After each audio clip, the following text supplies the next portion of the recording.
네팔에서는 지난 10년 동안 호랑이 개체 수가 2배 이상 많아졌다 그럽니다. 네팔 정부에서 자꾸 줄어들어가는 호랑이를 보호하고자 그들을 영역을 정해주고 밀렵꾼들이 활동할 수 없도록 보호해주고, 그러다 보니까 호랑이 숫자가 늘어나서 그것을 보고자 하는 관광객들이 많이 오게 되고, 그래서 관광 수익도 얻게 되고 좋은데, 문제는 한 산에 호랑이가 2마리 있을 수 없다. 그 말처럼 호랑이 그 영역들이 다툼에 의해서 밀려나는 호랑이들이 있다 보니까 사람이 거주하는 곳에 오게 되고 인명피해가 계속 발생한다 그럽니다. 그래서 호랑이도 중요하지만 사람이 더 소중하니까 이것을 뭔가 대책을 마련해야 된다. 그런 뉴스를 들었습니다. 옛말에 호랑이는 가죽을 남기고 사람은 죽으면 이름을 남긴다, 그런 말이 있습니다. 호랑이가 죽게 되면 눈에 보이는, 우리가 손으로 만질 수 있는 가죽, 유형의 유산을 남기지만, 사람은 눈에 보이진 않지만 영향력을 미치는 그 이름을 남깁니다. 지금 한산이라고 하는 영화가 상영 중에 있는데, 이순신 장군이 한산도 대첩에서 승리한 것, 그것을 그려놓은 것 같습니다. 이순신 장군의 이 한산도 대첩이 400년도 전에 있었던 일입니다. 그런데 오늘날 지금도 영화로 만들어지고 우리들 가운데 그 이야기가 회자되는 것은 그만큼 이순신 장군의 영향력이 오늘날 지금 우리에게도 미치고 있다, 그런 의미이기도 합니다. 사람은 그 생명이 다한 걸로 끝나는 것이 아니라 죽은 이후에도 그 사람의 영향력이 그 후대에 미쳐집니다. 오늘 본문에 보면 온니엘이라는 사람이 등장합니다. 근데 이 온니엘을 17절 말씀 보면 소개하는데 좀 독특합니다. 보통은 사람을 소개할 때, 갈렙을 소개할 때도 여분네의 아들 갈렙 이렇게 말하고, 여호수아를 설명할 때도 눈의 아들 여호수아 이렇게 말하는데, 17절 말씀 보면 갈렙의 아우 그나스의 아들인 온니엘, 갈렙이라는 이름이 들어가 있습니다. 갈렙의 아우 그나스의 아들인 온니엘. 이 말은 온니엘에게 갈렙이라는 사람이 끼친 영향력이 지대하다, 그런 의미를 나타내기도 합니다. 근데 히브리어 단어를 보게 되면 우리말과 좀 달라서, 갈렙의 아우 그나스의 아들 온니엘 그러면 온니엘이 갈렙의 조카구나, 갈렙의 삼촌이구나, 이렇게 생각할 수 있지만 히브리어 단어를 좀 보면 이것이 명확하지가 않습니다. 히브리어 단어는 아들이든 손자든 같은 단어를 쓰고, 아버지든 할아버지든 같은 단어를 쓰기 때문에 단순히 아버지, 아들 이렇게 표현한다 그래서 진짜 우리가 생각하는 아버지, 아들 이런 관계가 아니고 할아버지, 손자인 관계일 수도 있고, 여기서 보면 아우라고 나오지만 다른 번역에서는 이것을 조카 이렇게도 말하기도 합니다. 그래서 온니엘이 갈렙의 친조카인지 아닌지 명확하진 않습니다. 분명한 것은 이 갈렙이 이 그니스 족속, 또 그것을 그나스 족속으로 표현하는데 그 족속 가운데 있는데, 이 온니엘도 그 족속 출신의 갈렙 가문 가운데 있는 사람 중에 한 사람, 그렇게 보여집니다. 그런데 사람은 영향력을 주고받는데, 오늘 본문에도 보면 영향력을 주고받는 인물들이 등장합니다. 갈렙, 또 온니엘, 또 갈렙의 딸인 악사, 이 인물들이 등장하는데, 영향력을 주고받는 이 인물들 중심으로 오늘 본문의 말씀을 살펴보고자 합니다. 먼저는 갈렙을 살펴보기를 원합니다. 갈렙은 어떤 사람이냐? 선한 영향력을 미치는 사람인데 13절과 14절에 이렇게 나옵니다. 여호와께서 여호수아에게 명령하신 대로 여호수아가 기럇 아르바 곧 헤브론을 유다 자손 중에서 분깃으로 여분네의 아들 갈렙에게 주었으니 아르바는 아낙의 아버지였더라. 갈렙이 거기서 아낙의 소생 그 세 아들 곧 세세와 아이만과 달메를 쫓아내었고, 여호수아 10장에서 이 갈렙이 여호수아에게 이 산지를 내게 주소서, 그래서 여호수아가 갈렙을 점령할 수 있도록 허락했다, 이 부분이 나오는데 같은 사건입니다. 15장에서도 그것을 말하고 있습니다. 이 갈렙이 헤브론 땅, 이스라엘 사람들에게서는 중요한 땅, 사라의 굴이 있을 뿐만 아니라 또 다윗이 나라를 다스릴 때 처음 한 7년여 기간 동안 수도로 정했던 땅이 이 헤브론 땅입니다. 이 헤브론 땅을 갈렙이 점령하게 됩니다. 근데 여기 보면 거기에 있는 아낙 자손의 소생 3명의 아들 장군의 이름이 나옵니다. 세세, 아히만, 달메.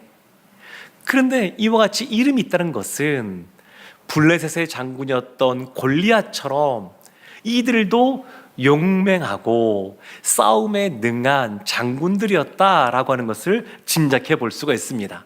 유명한 사람들이니까 성경에 이름이 기록된 겁니다. 이 사람들을 쫓아냈습니다. 그런데 갈렙이 이 모든 것을 혼자 한 것이 아닙니다. 지금은 이스라엘 전체가 싸우는 것도 아니고 또 유다 지파가 싸우는 것도 아니고 그 안에 갈렙의 가문이 지금 이 전쟁을 벌이고 있는데 혼자 싸우지 않고 아마도 갈렙의 아들들 또 그와 함께하고 있는 젊은 세대들과 함께 싸웠을 겁니다.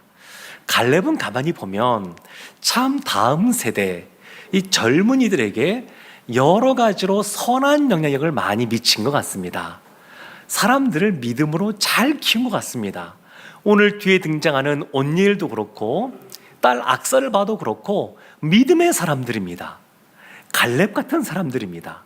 갈렙이 다음 세대 사람들에게 믿음의 본을 보여주고 또 그들을 잘 믿음의 사람으로 성장시킨 이후에 이제는 동력자가 되어서 홀로 싸우는 것이 아니라 함께 더불어서 헤브론 땅, 그 산지를 점령합니다. 이와 같이 헤브론을 점령한 다음에 그걸로 그치지 않고 갈렙이 드빌이라고 하는 지역, 기럇세벨이라고 하는 드빌 지역을 점령하고자 합니다. 그 내용이 15절, 16절에 나오는데 아주 재밌는 본문입니다. 이렇게 나옵니다. 거기서 올라가서 드빌 주민을 쳤는데 드빌의 본 이름은 기럇세벨이라.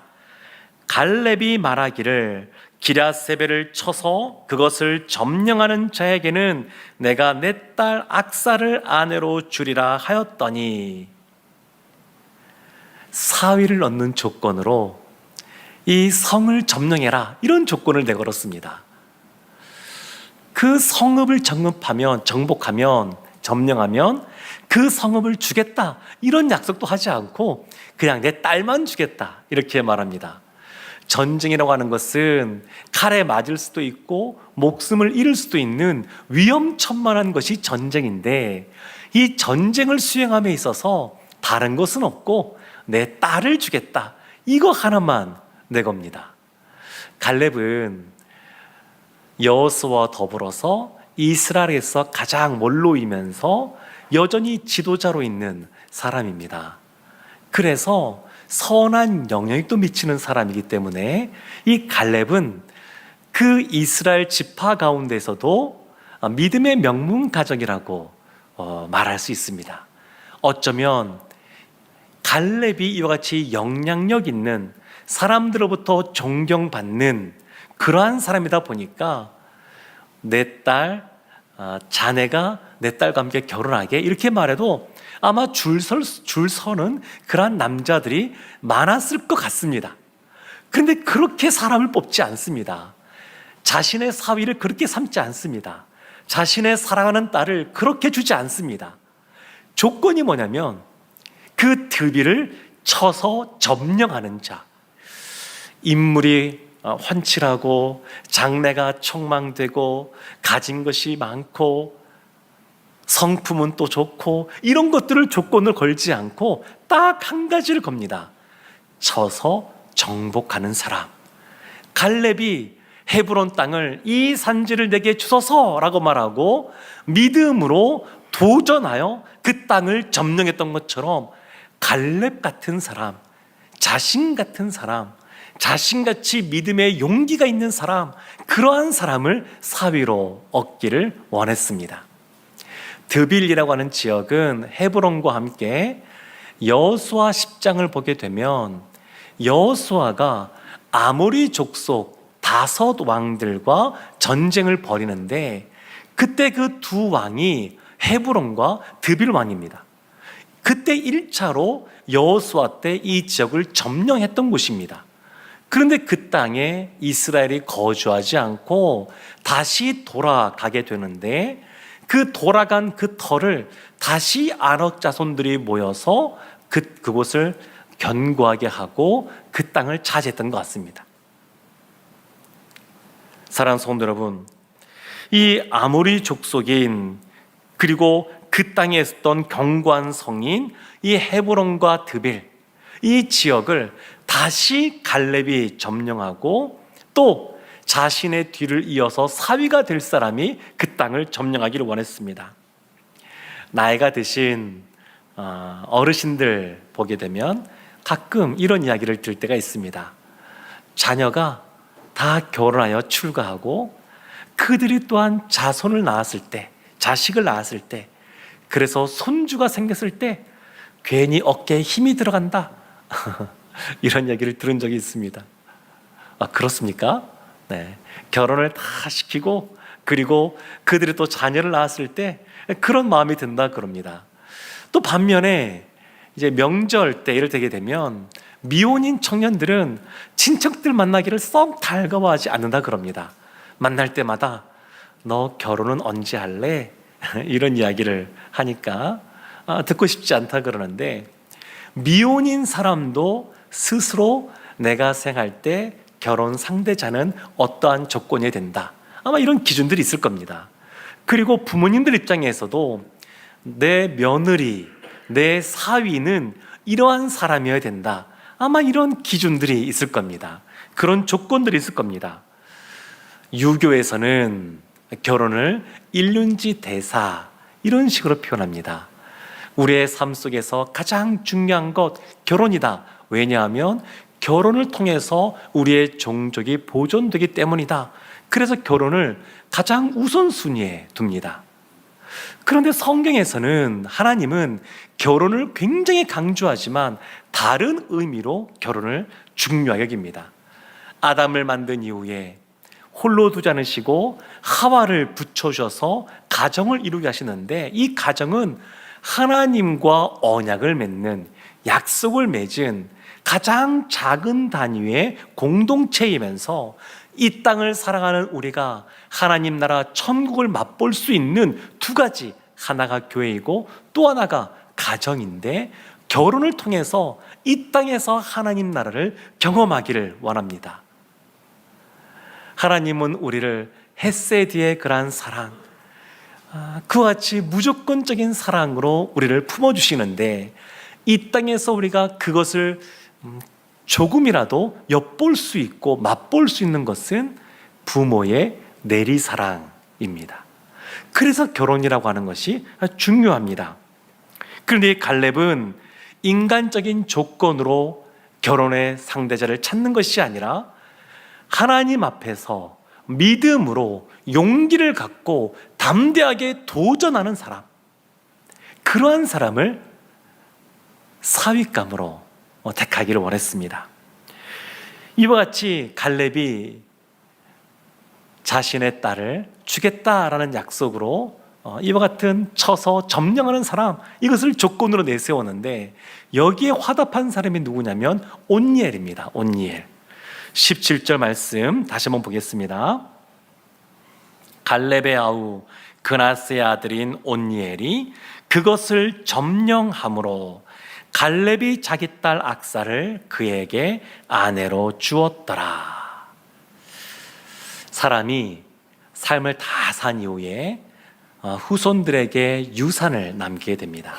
근데 이 유산은 유형의 유산, 눈에 보이고 하는 유산이 있는가 하면 눈에 보이지 않는 무형의 유산이 있습니다. 그리고 이와 같은 유산도 긍정적인 것과 부정적인 것이 있습니다. 유산, 눈에 보이는 물질적인 그러한 유산도 보면 자산도 있지만 빚이 있을 수도 있습니다. 무형의 유산도 보게 되면 긍정적으로 갈렙처럼 선한 영향력을 미치는 것도 있지만 부정적인 것도 있습니다. 그래서 아버지가 도박하고 늘 술 마시고 이런 것을 경험한 자녀가 그것을 보면서 나는 저렇게 살지 말아야지 라고 했는데 그 같은 모습을 따라가기도 하고 부모로부터 받은 그러한 상처, 아픔 그것 때문에 일평생 힘들어하는 분들도 계십니다. 그래서 이 유산이라고 하는 것, 이것은 굉장히 중요한데 온니엘의 아버지는 어떤 사람이냐면 성경에 자세히 나와 있지는 않지만 분명한 것 있습니다. 온니엘의 아버지는 광야 1세대라는 겁니다. 애굽에서 나와서 홍해를 지나서 그리고 광야에 들어서고 또 하나님 앞에서 언약을 체결하는 시내산 언약을 체결했지만 그러나 어떠한 사람이냐면 10명의 정탐꾼들처럼 하나님 앞에 불신앙적인 모습을 보여서 결국 광야에서 죽게 된 사람. 온니엘의 아버지는 그런 사람입니다. 그냥 유산을 다 긍정적인 것만 받는 것이 아니라 부정적인 것도 이어질 수가 있습니다. 근데 온니엘은 이와 같은 불신앙적인 아버지를 두었지만 그러나 그것을 계속해서 영향을 받아서 살아가는 것이 아니라 그것을 끌어버리고 오히려 갈렙에게 있어서 믿음의 선한 영향력을 이어받습니다. 그리고 믿음의 삶을 살아갑니다. 다니엘과 세 친구가 바벨론 포로로 잡혀갔을 때에 유독 그러지 않아도 될 것 같은데 우상신에게 숭배하고 그들에게 주어지는 왕의 진미와 포도주를 목숨을 걸고 거부합니다. 왜 그랬을까? 성경은 자세하게 말하고 있지 않지만 짐작해 볼 수 있는 것은 남유다가 망하는 것, 다니엘이 어린 시절에 망하는 나라를 보았고 그로 포로로 잡혀왔는데 왜 이 나라가 망하게 되었느냐? 우상 숭배 때문입니다. 그러니까 이 나라, 이 민족이 망해서 포로로 잡혀가게 된 이유, 우상 숭배, 그것만큼은 이름이 바뀌어져도 참을 수 있지만 우상에게 숭배했던 그 음식만큼은 내가 먹을 수 없다, 그렇게 결단했었습니다. 사랑하는 성도 여러분, 그래서 우리가 유산을 물려받는데 때로는 부정적인 것을 물려받아도 타산지석으로 삼으면 됩니다. 그렇게 행하지 않으면 됩니다. 더 하나님 앞에 믿음으로 행하면 됩니다. 마태복음 11장 12절 말씀에 이렇게 말합니다. 세례 요한의 때로부터 지금까지 천국은 침노를 당하나니 침노하는 자는 빼앗느니라. 천국은 어떤 사람이 가느냐? 침노하는 사람이 갑니다. 침노하는 사람. 신앙생활은 어떻게 해야 되느냐? 믿음으로 도전해야 됩니다. 믿음으로 도전하는 사람들이 천국에 들어가게 될 것이고 이 땅 가운데서 갈렙이 헤브론 땅을 차지했던 것처럼 그와 같은 은혜를 누리게 될 겁니다.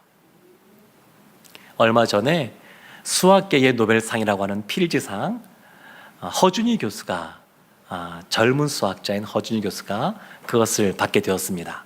모교인 서울대에서 특강을 할 때 많은 사람들이 모였다 그럽니다. 특강을 마치고 하는 학생이 질문을 하는데 이렇게 했답니다.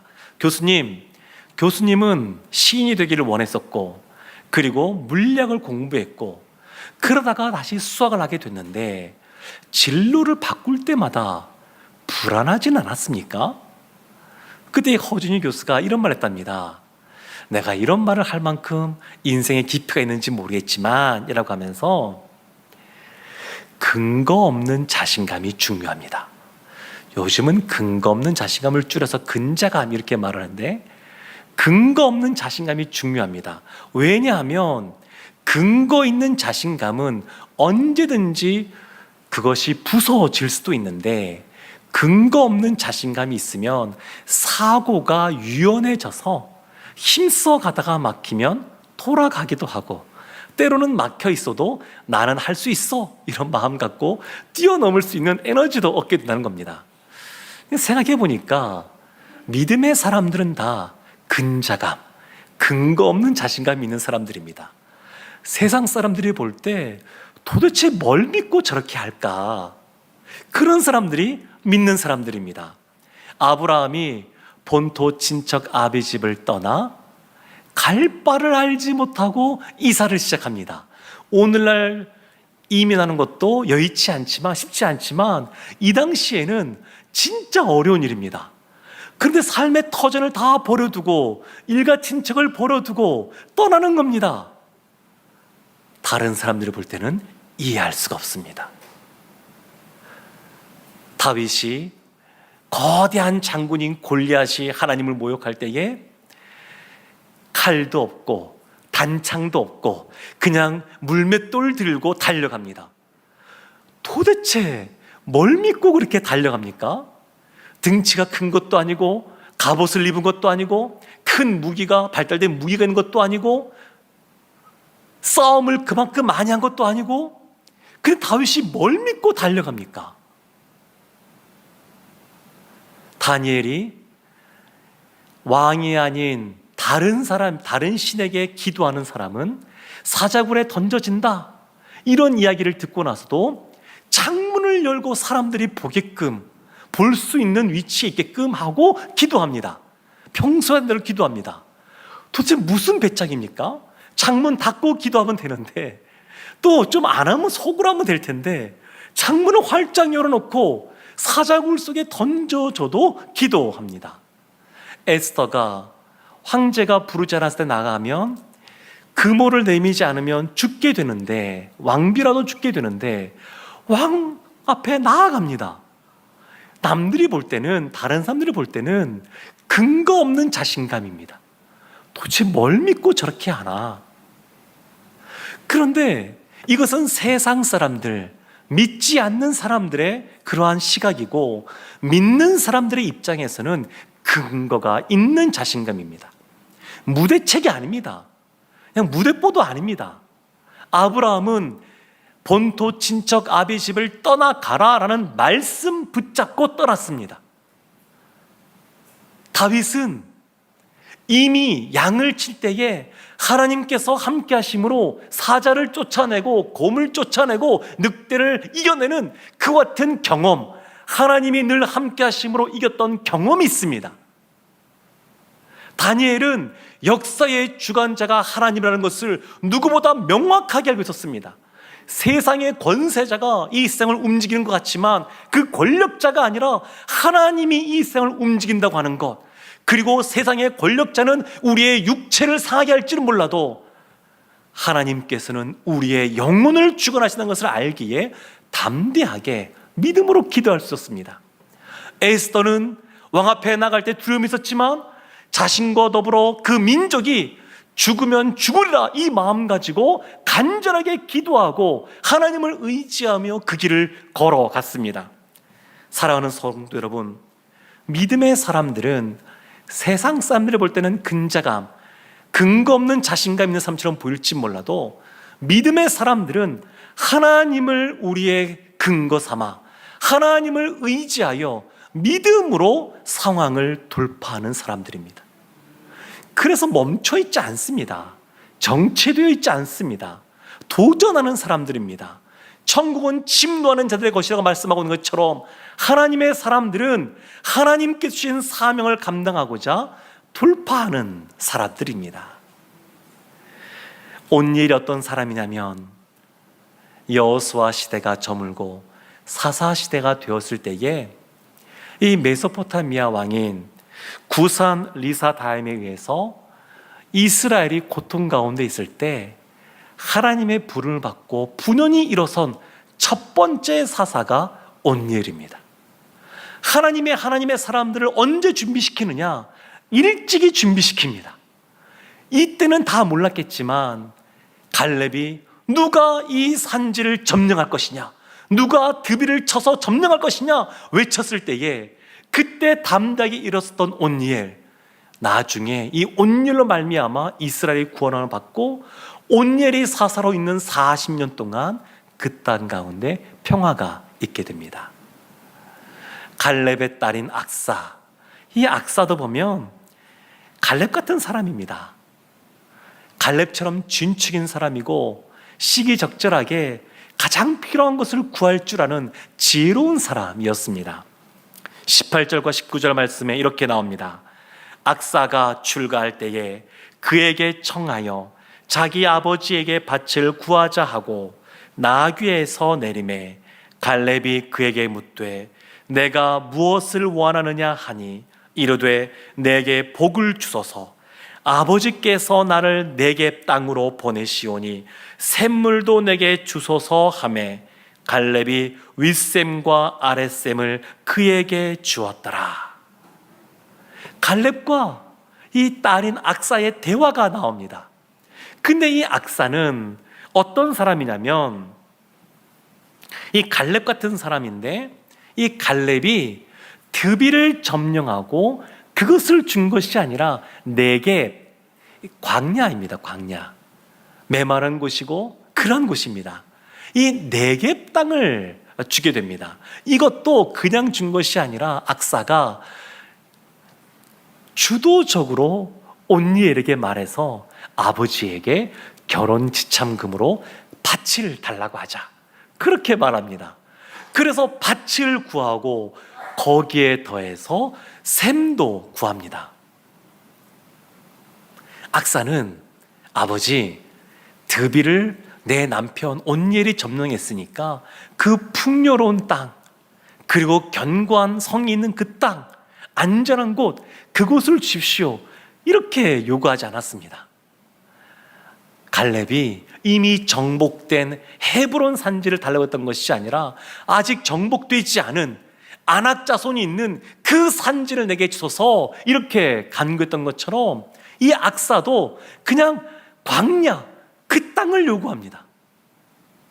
사랑하는 성도 여러분, 갈렙은 부요한 모든 것을 다 주지 않고 이 딸 악사에게 가장 중요한 것을 유산으로 물려주었습니다.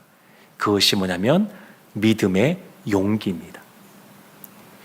믿음으로 살아가는 용기, 그것을 물려주었습니다.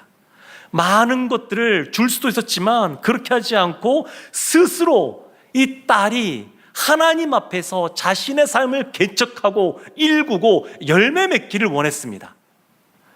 이 악사는 지혜로운 사람입니다. 언제 아버지에게 무엇을 구해야 될지 잘 알고 있는 사람이었습니다.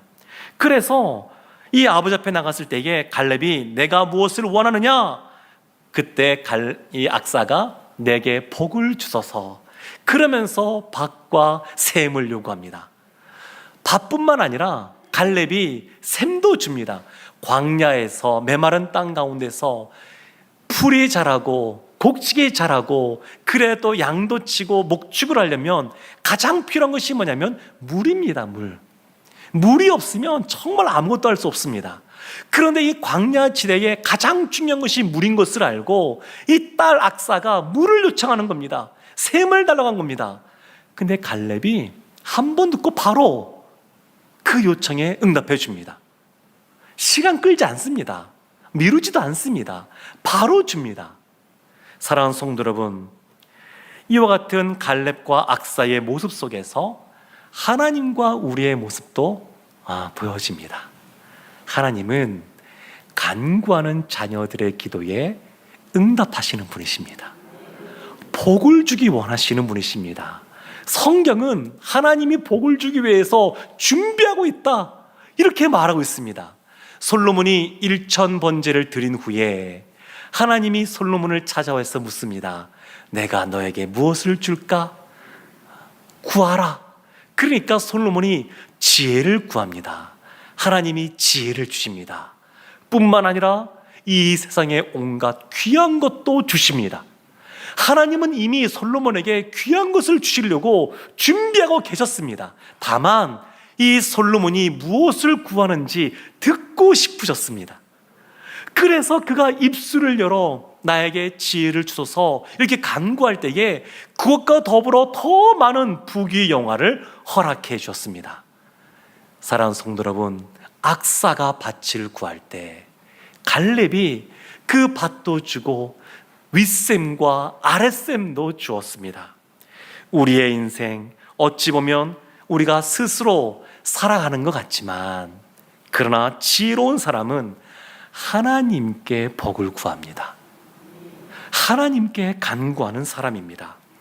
이 갈렙과 또 악사 온니엘의 관계를 보면 참 의미심장한 것이 또 하나 있는데, 이 갈렙은 다음 세대 젊은이들을 위하여 그 앞길을 열어주고 있습니다.